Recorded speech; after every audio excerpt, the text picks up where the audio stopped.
Things have changed a lot in the last 12 months, and I think about it in two different buckets. One is consumer, and the other is business. On the consumer side, what you had prior to 2022, when the pandemic began, you saw an increasing amount of people on digital. You saw people at home spending a lot more time, specifically on social media, and you saw those numbers increase tremendously. And we saw that, at TikTok as well. What has also happened in the last, 12 months is that sort of increase has now started to ebb a little bit and has moved in the opposite direction as people are moving outside of their homes and becoming more active.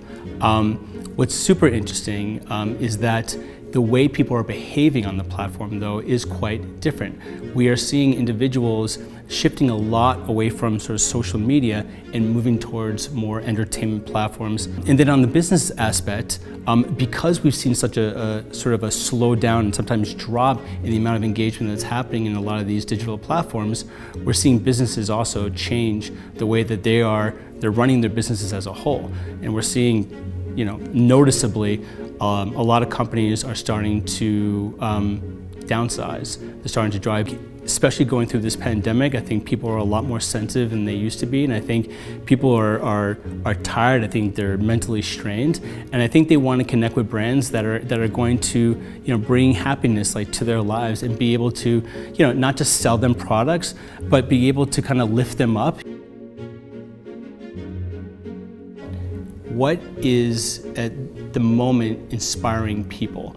What is causing people to either change their own opinion or path, and basically is causing them to shift in some sort of behavior or follow a behavior that they're finding sort of increasingly likable or something that they want to connect themselves with. And that happens through both brands and individuals, where they're able to connect with these consumers in a way that they find engaging, and it's going to, again, drive that sort of followership. In a lot of ways, brands have not done a really good job in being able to showcase all of the community service, charitable type of work that they're doing. And I think people these days want to hear more and more about that. Or the underpinnings to our success are one, authenticity. I think people are coming from a social media playground where everything is highly curated. This is the best version of myself that I'm communicating to friends, peers, and to family. TikTok has become a place for people to creatively express themselves in a very authentic way. I think the second one is the tools that we give people to be able to create what they're able to do on TikTok. I think we make it super easy for individuals to creatively express themselves and to build beautiful content that, again, is engaging to audiences around the world. And then three, I think it's community. One of the things that we did in 2022 is that we hosted our very first client summit. That took place on June 1st, where we hosted nearly 2,500 people at Meridian Hall. It was absolutely fantastic. We surprised everybody with Michael Bublé at the end, who is one of my favorite creators on the platform. If you are not following him, you should. He is highly engaging, and he finished off this summit with an absolute bang, sang 3 songs, did a TikTok on stage, brought 10 people on stage to sing along with him. But the premise of the event itself was really to introduce people and introduce the community to TikTok and really help them to understand who we are, that we're an entertainment platform, how communities have come together, and how we've been able to create this ability to kind of flip influence on its head, where it's no longer about celebrities and artificial aspirations, but more so about your everyday individuals that are now having major influence. One of the initiatives that we're trying to do, specifically here in Canada, is to find ways to bring TikTok off the platform. So a relationship that we built in 2022 was with Cineplex and taking TikTok to the big screen. So if you go and see a movie now, one of their 1,600 screens across Canada, you will see a 2-minute sizzle reel at the end of their preview show that is curated, amazingly engaging, highly entertaining, fun content for people to engage with. And we make something like that sponsorable for brands as well, so they can be integrated into that experience. Not as sponsored by, but literally an integrated program so they can be a part of the content that's actually being shown. We did this with Interact in December as one of our first 2 beta months, and the feedback has been unbelievable in terms of what not only what people experience in theater, but the brand themselves were just blown away by the results. A global team called our New Screen team, again based here in Canada, and we realized there's over 2 billion digital screens that exist around the world, and there's an opportunity for us to, again, display this type of content on all different sorts of digital screens that exist off of our platform. And why not? Because no matter where you are, whether you're on your mobile phone, whether you're in the middle of Dundas Square, whether you're in cinema, whether you're on an airplane or an airport or wherever you are, the content's just as engaging. And so it's a great opportunity for consumers to experience content offline, but it's also an opportunity for us to allow brands to be a part of that experience as well.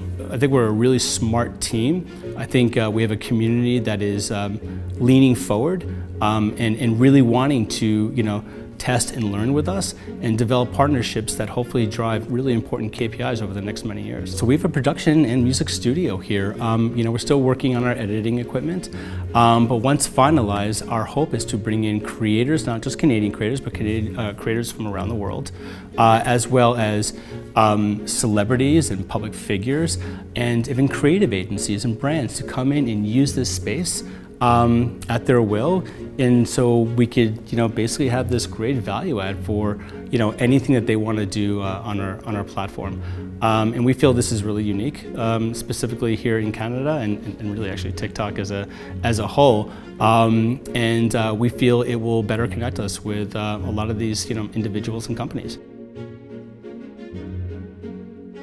I truly believe that individuals on TikTok don't see themselves as influencers. They see themselves as individuals who like to creatively express themselves. And it just so happens that the content that they're building is highly engaging and people want to follow it and they want to engage and they're inspired by that creative. So I think there's a huge difference in when someone calls themselves a creator, how they feel about really what it is that they do. To be honest, I can spend hours upon hours on TikTok. Content that I see is typically showing me things that are related to my interests. So I was a competitive snowboarder back in the late 90s. I tend to watch a lot of snowboarding content, and I'm absolutely amazed and inspired by the skill level that exists today with snowboarders compared to when I did. I can't come close to doing what these young individuals do today. Separate from that, areas that I find inspirational is probably sitting with my team here every single day. We're having so many unique and individual conversations with clients in our community and as well as our communities, and just really getting to understand both how people are feeling today, and how their lives are changing and what's impacting their lives and how they're thinking about their own futures, to brands talking about how their companies are changing and how they want to change the way that they are speaking to consumers, and rather than a one-directional conversation, making it something that again is more engaging and trying to build call it a human voice to their brands. And so I've had a lot of recent C-level conversations, and listening to sort of that thoughtful feedback has really inspired me to sort of think about how do I want to approach leading this organization into 2023 and beyond. What are the types of experiences do we want to create in market? What type of community work do we want to continue to work on and build off of? And I just that's why I get excited about coming into the office,